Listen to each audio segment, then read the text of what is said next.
Welcome to Art Lesson 4, Drafting Your Original Character. We will explore combining geometry and personality to bring your characters to life. Geometric shapes hold hidden meanings. Squares suggest strength and stability. Circles represent friendliness and approachability. Triangles are often used for fast, energetic, or villainous characters due to their sharp points.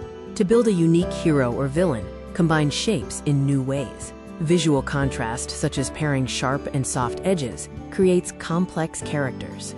For example, a sturdy square body with soft, round features can indicate a gentle giant. Use the character menu combinations to spark your imagination. Consider the tank, square head plus heavy rectangular body plus small feet. The sneak, triangular face plus long neck plus thin spiky hair.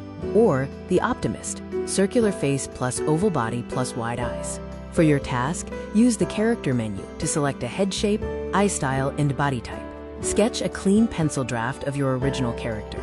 Below your drawing, write 3 personality traits that your character's shapes reflect. Now work with a partner for a peer interview. Introduce your character. Based on their design, what do they think your character's name and special power are? Great job today. You've transformed abstract shapes into characters with stories. Keep your draft safe. Next time, we will refine the lines and look at how color adds depth to the personalities you've created.